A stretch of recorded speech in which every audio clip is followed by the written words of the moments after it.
오늘 종교개혁주를 맞이하여 우리에게 주신 하나님의 말씀은 신약성경 갈라디아서 1장 11절에서 14절까지의 말씀이 되겠습니다. 제가 가진 성경으로는 신약성경 301면에 기록되어 있습니다. 신약성경 301면에 기록된 갈라디아서 1장 11절에서 14절까지의 말씀입니다. 이 기록된 계시의 말씀을 봉독하는 중에 살아계신 하나님의 음성을 모두 다 함께 들으실 수 있기를 바랍니다. 하나님의 말씀입니다. 형제들아, 내가 너에게 알게 하노니 내가 전한 복음은 사람의 뜻을 따라 된 것이 아니니라. 이는 내게 사람에게서 받은 것도 아니요 배운 것도 아니요 오직 예수 그리스도의 계시로 말미암은 것이라. 내가 이전에 유대교에 있을 때 행한 일을 너희가 들었거니와 하나님의 교회를 심히 박해하여 멸하고 내가 내 동족 중 여러 영겁자보다 유대교를 지나치게 믿어 내 조상의 전통에 대하여 더욱 열심히 있었으나. 아멘. 오래전에 있었던 역사적인 사건을 소개하겠습니다. 알렉산더 대왕이 전쟁에 나갔을 때의 일입니다. 적군은 아군보다 10배나 많아서 병사들이 모두 겁에 질려 이제 다 죽었구나, 이제 다 끝이다 라고 생각하고 있었습니다. 이를 지켜보던 알렉산더 대왕은 묘안을 떠올렸습니다. 그리고 손에 동전을 하나 들고 모두에게 말했습니다. 신께서 내게 계시를 내렸다. 신이 내게 계시를 주었다. 이 동전을 던져 나는 우리의 운명을 예측하고자 한다. 만약 동전을 던져 앞면이 나오면 승리할 것이요 뒷면이 나오면 우리는 패배할 것이다. 알렉산더 대왕은 비장한 표정으로 이 동전을 힘껏 던졌습니다. 숨이 멈출 것 같은 긴장의 순간 모두 땅바닥에 떨어진 동전을 주시합니다. 동전의 문양이 번쩍이는 걸 보고 병사들은 안면임을 확신했습니다. 승리의 확신에 찬 그들은 자신들의 10배가 되는 적군을 격파했고 전쟁에서 크게 승리했습니다. 이제 승리를 자축하는 자리에서 한 장수가 알렉산더 대왕에게 말했습니다. 운명이란 참으로 무섭습니다. 동전의 앞면이 나온 것처럼 이처럼 기적과 같이 승리할 수 있었다니 말입니다. 알렉산더 대왕은 대답합니다. 과연 그럴까? 비밀을 하나 말려주지. 사실 그 동전은 양쪽 다 앞면이었다네. 성도 여러분, 세상의 모든 종교들은 각자가 스스로 계시성을 가지고 있습니다. 종교 창시자들이 각자가 계시받았다고 확신하며 그걸 주장해서 그 종교가 일어난 것입니다. 신의 계시를 받았다. 그 계시가 진리다. 우리는 두려움을 떨쳐버리고 이 땅에서 승리할 수 있다. 이 확신에 찬 열정적인 체험적인 이 선언을 믿고 따르는 수많은 무리가 항상 있다는 것을 기억해야 합니다. 종교 창시자들은 항상 먼저 깨달음을 말합니다. 신의 계시를 받았다. 그 계시 속에서 큰 영적 깨달음을 받았다. 그 계시가 곧 진리다. 담대히 전합니다. 또한 그들은 나는 그 계시를 체험했다. 이성적으로만 깨달은 것이 아니라 내 삶으로, 내 마음으로 체험했다. 그 체험된 진리야말로 정말 우리를 승리케 할 것이다. 그러나 이런 깨달음과 체험을 근거로 한 계시와 진리는 참 진리가 아닙니다. 참 계시가 아니에요. 분류하면 인본주의거나 신비주의 둘 중에 하나입니다. 이걸 분명히 알아야 합니다. 이런 깨달음과 체험을 근거로 한 이러한 계시를 성경은 우상이라고 합니다. 하나님께서 그렇게 계시를 준 적이 없기 때문에. 우리는 생각합니다. 참 계시란 우리 안에 깨달음이 있고 체험되는 것이 맞습니다. 그러나 큰 깨달음을 얻었다고, 크게 내가 무언가를 체험했다고 그것이 진리가 아니라는 것을 항상 명심해야 합니다. 그럼에도 불구하고 인류는 이러한 계시성의 종교에 끌려갑니다. 매력을 느낍니다. 깊은 관심을 갖습니다. 왜 그렇습니까? 바로 그 사람의, 인간의 마음의 문제입니다. 먼저는 두렵기 때문이에요. 두려움과 절망 속에 있기 때문에 뭔가 의지할 게 필요한 거예요. 어떤 의지할 대상이 요구되는 거예요. 더 나아가서 그 문제로부터, 두려움으로부터 완전한 해결책을 원합니다. 궁극적인 희망을 갖기 원하는 거예요. 그래서 이 두려움과 희망이 통로가 되어 새로운 계시성 있는 종교들이 역사 안에 계속 나타납니다. 오늘도 나타나고 내일도 나타납니다. 문화를 통해서, 지식을 통해서, 삶을 통해서 계속 이런 왜곡된 계시가 계속 새로운 해결책으로 인류에게 주어진다는 사실을 기억해야 합니다. 최근에 출판된 왜곡된 진리라는 책이 있습니다. 원 제목은 Distorted Truth인데 훌러 총장이었던 리처드 마우 박사가 저술한 겁니다. 제 개인적으로 무척 가까운 분인데 이 세계적인 윤리학자입니다. 이 책의 논지는 5가지의 왜곡된 진리가 이 세상 풍조를 큰 영향력을 끼치며 세상을 이끌고 있다는 것이죠. 이 5가지의 왜곡된 계시에 온 인류가 항상 끌려간다는 것을 우리에게 지적합니다. 이게 잘못된 관점인데 이 영향력 속에 살아가면서도 내게 그런 것이 있는지도 잘 모르는 거예요. 왜 이러한 왜곡된 진리가 생겼느냐? 사탄의 역사임을 성경적으로 선포합니다. 하나님의 말씀을 왜곡한 사탄의 역사로 말미암아 끝없이 진리가 왜곡되고 있는 현실을 우리에게 말합니다. 그리고 그 사탄의 전략은 인간의 마음, 두려움과 희망, 바로 그것을 통하여 자꾸 새로운 걸 갈망하며 그러한 계시성 있는 주장에 끌려간다는 것을 지적합니다. 오늘도 계속 이런 일이 이루어지고 있는 겁니다. 그래서 하나님의 말씀인 진리를, 온전한 복음을 전파하기 위하여 세상이 어떠한지, 어떠한 관점 아래, 세계관 아래 움직이고 있는지를 알아야 된다는 거죠. 그걸 이해할 때 바르게 복음을 전도할 수 있다는 것을 그는 우리에게 제시하는 겁니다. 그러면서 그 책 안에 인류학자 제임스 피콕이 쓴 이야기를 전합니다. 이 얘기는 인류학 관점에서 많이 쓰는 내용이에요. 러시아에 한 공장이 있었어요.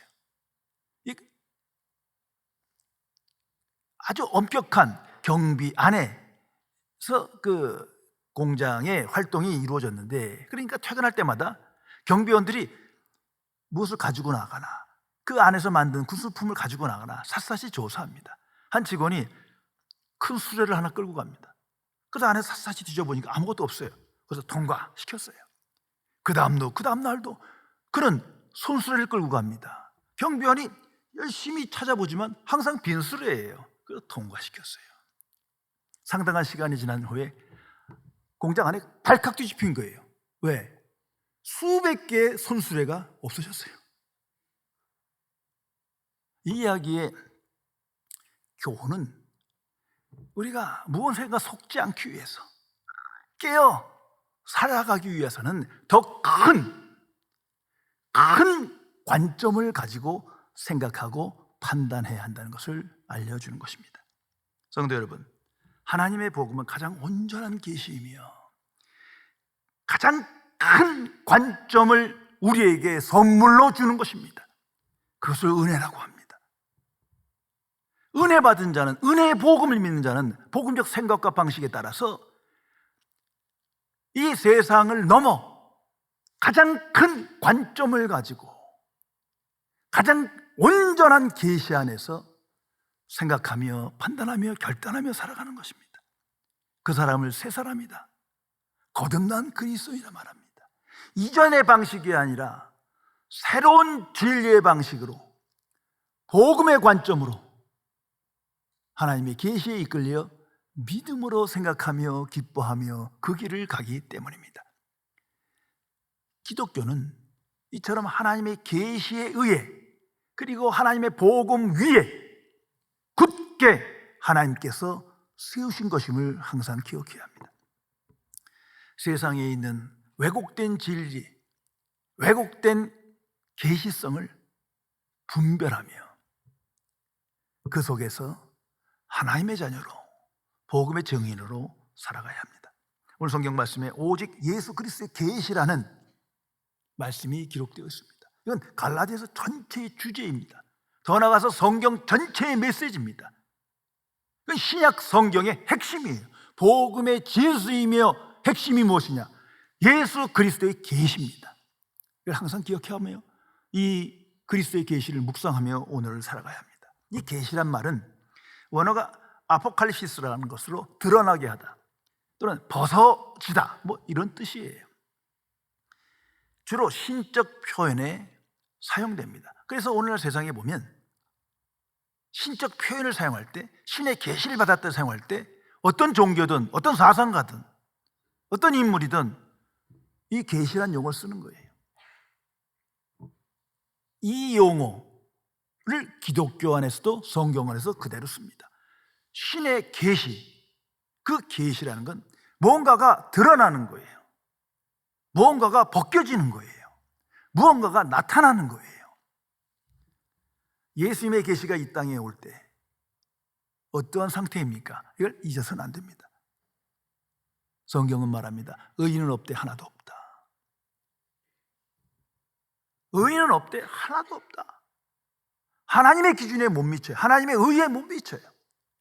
모두가 하나님의 진노 아래에 있어요. 진노의 자녀들이 하나님의 심판이 임박했어요. 왜 이런 상황이 된 겁니까?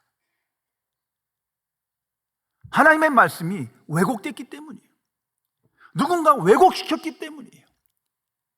왜곡된 계시성을 말하고 사람들이 끌려갔기 때문이에요. 온전히 하나님을 경외하는 자가 하나도 없다.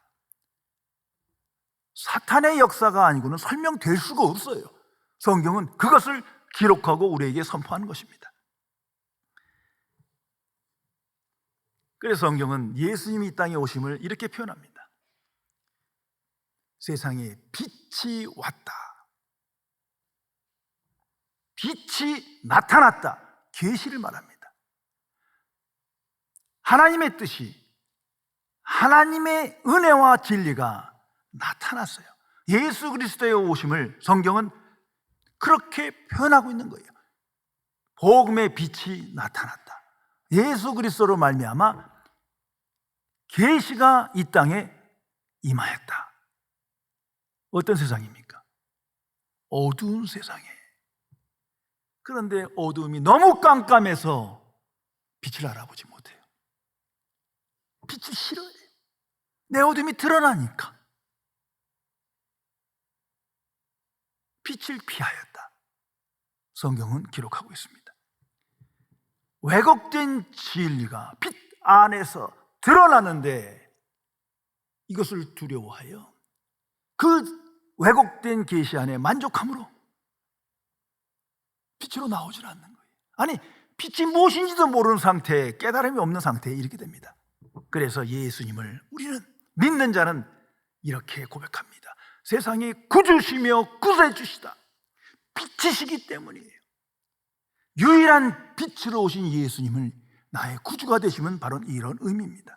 참된 계시, 완전한 진리가 예수 그리스도 안에서 내게 나타난 거예요. 기독교의 구원은 바로 여기 있습니다. 어둠에서 빛으로, 사망에서 생명으로, 세상에서 하나님 나라로, 왜곡된 진리에서 참 진리로. 이걸 잊어서는 안 됩니다. 이것이 하나님의 구원의 역사예요. 우리가 항상 인지하고 경험하고 내 안에 나타나는 복음의 역사입니다. 그러나 세상에서는 많은 종교가 구원을 말하지만 거긴 그들만의 방식의 구원이 있지만 하나님 보시기 우상이에요. 예수 그리스도의 빛 앞에서는 이건 거짓이에요. 한낱 인본주의요 신비주의일 뿐입니다. 왜? 복음의 빛 아래서 예수 그리스도의 계시 안에서 드러났어요. 얼마나 이게 엉터리고 가짜인지를 왜곡된 것이었음을 나타난 거예요. 성도 여러분, 예수 그리스도의 계시가 무엇인지를 항상 알고 묵상하며 기뻐하며 오늘을 살아가야 합니다. 예수 그리스도의 계시란 먼저 예수 그리스도의 자신입니다. 예수님 자신이 계시예요. 성경은 그것을 증거하는 거예요. 성경 전체의 대주제입니다. 여기에 구별성이 있어요. 세상의 어떤 종교 창시자도 내가 계시다라고 말 못하죠. 자기가 인간인데. 그래서 계시를 받았다, 계시를 깨달았다, 그 계시를 체험했다, 이렇게 의존하는 거예요. 이 자체가 참 계시가 아니에요. 하나님의 방식이 아니에요. 하나님의 방식은, 가장 완전한 계시의 나타남의 방식은 하나님 자신이 오시는 거예요. 예수 그리스도가 참 계시임을 깨달을 때 그 외의 것이 얼마나 왜곡됐으며 어두움 속에 교묘하게 우리를 유혹하고 있는지를 알게 되는 겁니다. 그래서 예수님은 처음부터 끝까지 십자가를 지시기 전날까지 기도하시며 가르치십니다. 나는 아버지 하나님께서 보내신 자다. 하나님께서 보내신 자다. 아니, 창세전에 하나님과 함께 있는 독생자 하나님이신데 하나님께서 나를 보내셨다. 이것이 참 계시입니다. 하나님과 함께 계신 분이 우리에게 오셨다. 세상 안으로 들어오셨다. 이 사건 자체가 완전한 계시인 겁니다. 세상 어떤 사상도 종교도 그런 거 없어요. 흉내 낼 수가 없는 거예요. 이 너무나 분명한 사건을, 계시를 알고 믿으면서도 자꾸 그 외 거에 끌려가는 것은 참으로 어리석은 것입니다. 그래서 모든 거듭난 하나님의 자녀는 예수 그리스도는 하나님이다 고백하고 확신합니다. 그분만이 참 계시인 거예요. 계시 자체인 거예요. 사도 바울은 그것을 깨달은 거예요. 그가 예수 믿기 전에 사울의 신분으로 교회를 핍박합니다. 오늘 성경에 나왔지만 박해하고 아주 교회를 멸절했다까지 말합니다. 그것을, 그 일을 위해서 다메섹으로 가는 도상에서 하나님의 은혜로 말미암아 부활하신 그리스도를 만납니다. 성도 여러분, 다시 한번 생각하세요. 다른 사도들은 예수님의 부르심을 받았고 택함을 받고 3년 동안 지내고 여러 삶을 경험했지만 사도 바울은 아니에요. 소문만 들었지 본 적이 없어요. 전 잘못된 계시라고 확정을 했어요. 그래서 그리스도인을 잡아 죽이려 했던 거예요.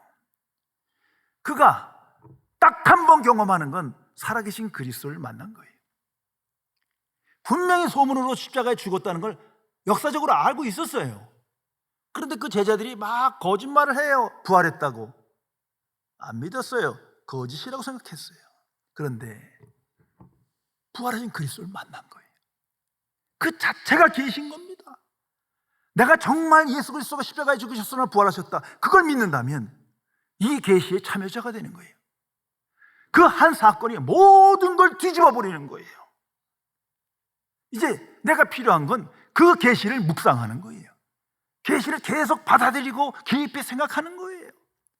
분별하는 것만 남은 겁니다. 사도 바울은 부활하신 그리스도를 만나고 모든 것이 뒤바뀝니다. 그 계시 앞에서 그는 오직 한 가지 질문합니다. 이게 우리의 질문이에요. 주여, 누구십니까?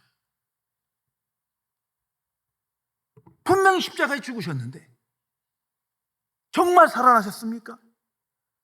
당신이 그분입니까? 참으로 하나님이십니까? 하나님께서 내게 나타나신 겁니까? 주여 누구십니까? 주여 누구십니까? 이 질문을 잃어버려서는 안 됩니다. 그 속에 답이 있어요. 성경에 그 답이 나타나 있습니다. 자, 유대 종교를 보세요. 아직까지 메시아를 기다려요. 그들은 성경, 구약 성경을 믿고 실제 혈통적으로 아브라함의 자손 아닙니까? 율법을 직접 수여받은 민족이에요. 그러나 너무 깜깜해서 스스로는 의인이다 하고 성경을 연구하고 가르치며 선행을 하고 하나님께 영광 되는 삶을 살아야 하지만 아직까지 어두움 속에서 얼마나 큰 어두움의 존재인지 알지 못해요. 그래서 예수님을 핍박하며 십자가에 죽이게 된 겁니다. 아직도 그 죄가 뭔지를 몰라. 이처럼 비참한 상태가 오늘 인류의 상태입니다. 세상의 모든 종교도 같은 과정과 상태에 있는 겁니다. 오늘 불신자 모든 사람이 이 상태에 있어요. 그래서 항상 두려움이 있어요. 절망이 있어요. 여기서 위로받기를 원하고 이 문제를 해결하기를 원합니다. 어떤 대상을 통해서, 어떤 소유를 통해서, 어떤 권력을 통해서, 더 나아가서는 궁극적인 해결책을 원합니다. 그래서 세상 흐름에 민감하고 빠지는 거예요. 여러 종교에 끌리고 매력을 느끼는 거예요. 그리고 항상 방황하는 겁니다. 이걸 분명히 기억해야 할 것입니다. 우리가 성경을 읽을 때 조심해야 될 부분이 이 부분이에요. 성경을 통독하고 묵상하고 생각하고 참 좋은 덕목이지만 문제는, 핵심은 그 자체가 아니에요. 왜냐하면 사도 바울을 보세요. 구약 성경이 도통한 사람이에요. 아마 역사상 그만큼 구약 성경을 잘 이해하고 연구한 사람은 드물 거예요. 항상 성경을 묵상하고 그 안에 하나님의 뜻을 분별하고 율법을 지키고자 하고 가장 도덕적인 삶을 살았습니다만 교회를 핍박하고 하나님을 대적했어요. 근데 자기가 무슨 짓을 하는지 몰라. 딱 하나가 부족한 거죠. 아니, 그게 다 안 돼. 예수 그리스도의 계시가 없었던 거예요. 예수님은 성경을 놓고 나를 증거한다 그러는데 이게 문자로만 보니까 도대체가 보이질 않아. 자꾸 내게 편한 말씀, 내게 위로되는 말씀, 자꾸 종교적 교훈에 끌려가는 거예요. 이건 바른 영적인 삶이 아닙니다. 특별히 구약 성경 읽으실 때 더욱더 조심하셔야 돼요. 그래서 성경을 읽을 때 항상 성령께 기도하며 의존하며 질문해야 합니다. 예수님이 누구신가? 무슨 일을 하셨는가? 그 질문에 답을 성경에서 찾아야 돼요. 그러지 않으면 살아계신 예수 그리스도를 만나지 못하고 어느덧 왜곡된 진리에 끌려가는 거예요. 그것이 오늘 모든 종교, 특별히 사도 바울의 이전의 삶이었어요. 그래서 항상 성경 모든 말씀을 예수 그리스도 안에서 재해석해야 합니다. 그것을 그는 경험을 통해서, 깨달음을 통해서 이제 기록하는 겁니다. 그 자체가 성경 말씀이 된 거예요. 그리고 예수님의 계시는 예수님이 전파한 복음입니다. 그것은 오직 하나님 나라뿐이었어요. 하나님의 주권과 통치가 임하였느니라. 하나님 나라의 복음이었습니다. 예수 믿고 그 하나님 나라에 들어가는 거예요. 예수 믿고 하나님과 바른 관계가 되고 하나님과 회복하며 하나님의 사람으로 살아가는 거예요. 그 외의 것은 다 다른 복음이에요. 갈라디아서는 말합니다. 저주를 받을 것이다. 분명히 예수님을 말하고 성령을 말하고 하나님을 말하는데 마치 유대인과 같아요. 거듭나기 이전의 사울과 같은 거예요. 이건 하나님을 대적하는 거예요. 이것을 분명히 알아야 합니다. 그래서 예수 믿고 부와 건강과 성공을 얻고 모든 것이 형통하고 자아성취되고 그걸 자랑하고 세상에 개혁과 개선이 오고, 전 이 강대상에서 하나님 말씀 전하면서 단 한 번이라도 그 얘기하는 사람은 그거 가짜예요. 지금 사탄이 유혹받는 거예요. 이건 성경이 선포하는 기준입니다. 성도 여러분, 구원은 이 하나님의 복음, 그리스도의 계시를 믿음으로 이루어지는 거예요. 전적으로 하나님의 공로예요.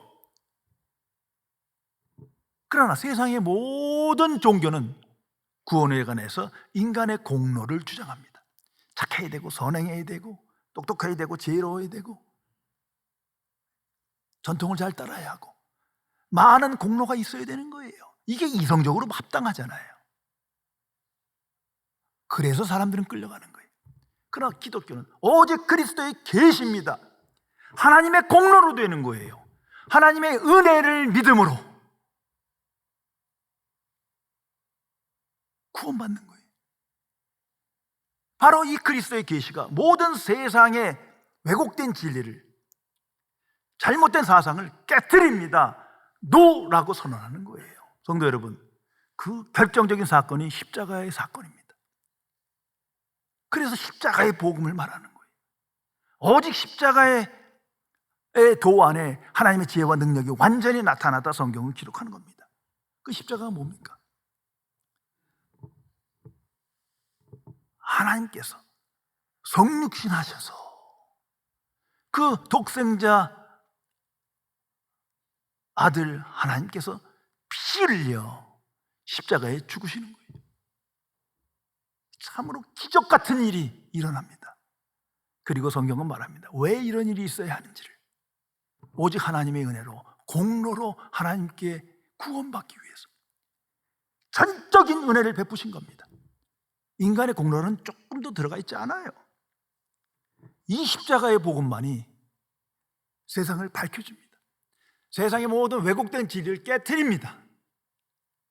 아니다, 노라고 선언하는 거예요. 그리고 십자가의 복음만이 우리를 참된 계시로, 진리로 이끌어 갑니다.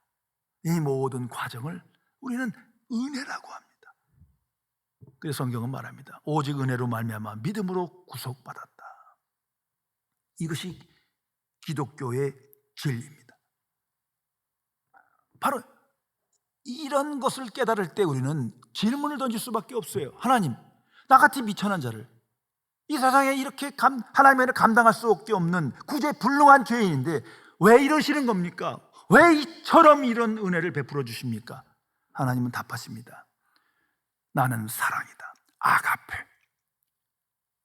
아가페 하나님이 나타난 거예요. 그래서 종교개혁자들은 각 나라에서 이 복음을 깨닫고 그리스도의 계시를 영접하여 서로 만난 적도 별로 없는데 항상 죽을 때까지 십자가의 복음을 전합니다. 오직 십자가입니다. 십자가의 신학에 집중하게 되었습니다. 그 무리를, 믿는 자를 개신교라고 불렀던 거예요. 영어로 더 정확한 의미를 알 수 있어요. 프로테스탄트. 프로테스트란 말은 항거했단 말이에요. 저항했다는 거예요. 아니다라고 선포했던 거예요. 기독교의 계시를 믿고 십자가의 복음을 온전히 깨닫고 보니 이건 아니야, 엉터리야, 세상에 왜곡된 진리가 보여지기 시작했어요. 이건 아닌 거예요. 더욱이 기독교라는 이름을 쓴 가톨릭이 복음이 실종됐어요. 대신 다른 전통이 사로잡고 하나님의 계시성을 운운하는 거예요. 아니다, 목숨 걸고 항거한 겁니다. 그들을 개신교, 비로소 기독교라는 오늘의 이름을 갖게 된 겁니다. 그런데 그 이후에 또 사탄의 역사로 말미암아 계속 복음이 파손되고 왜곡되며 복음이 실종돼 갑니다. 이것이 바로 교회의 위기요 타락입니다. 성도 여러분, 오직 예수 그리스도의 계시로 다시 돌아가야 합니다. 거기 외에 해결책이 없습니다. 예수 그리스도의 계시는 하나님의 온전한 계시요 해결책입니다. 예수 그리스도의 계시는 하나님의 지혜와 능력입니다. 믿는 자 누구에게 하나님의 지혜와 능력을 체험케 하십니다. 우리 안에 변화가 나타납니다. 놀라운 삶의 기적을 내 안에서 체험하게 됩니다. 그 증거가 바로 사도 바울이. 그를 통하여 그리스도의 복음이 갈라디아서를 통해서, 로마서를 통해서, 여러 서신을 통해서 기록되는 거예요. 그 증거가 거듭난 그리스도인 모두입니다.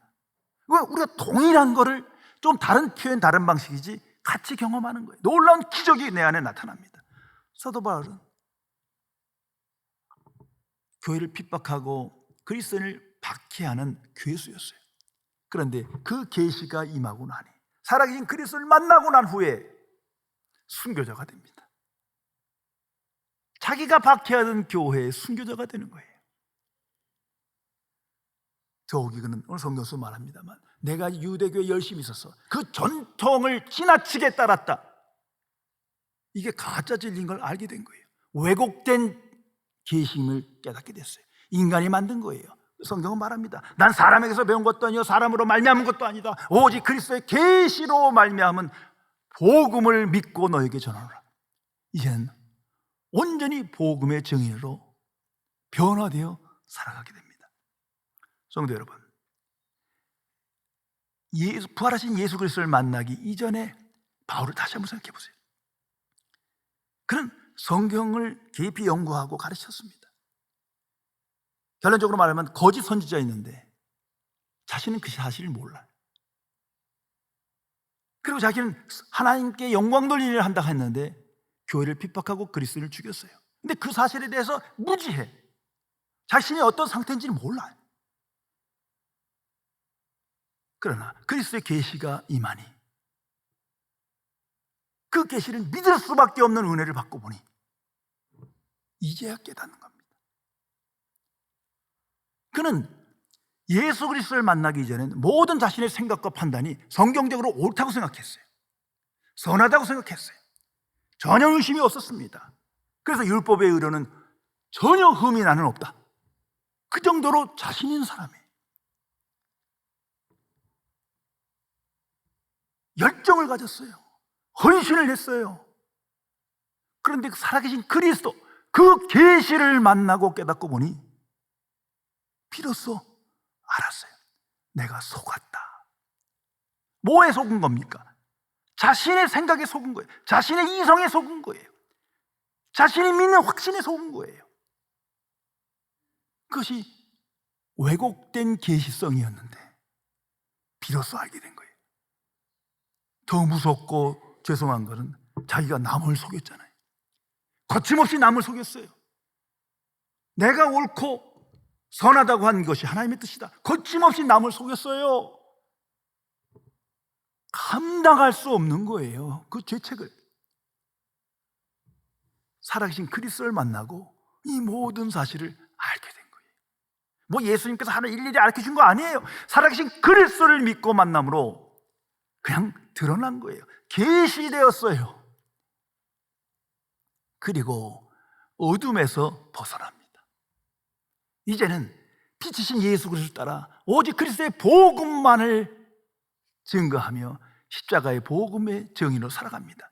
그 삶 자체의 기록이 성경이 된 겁니다.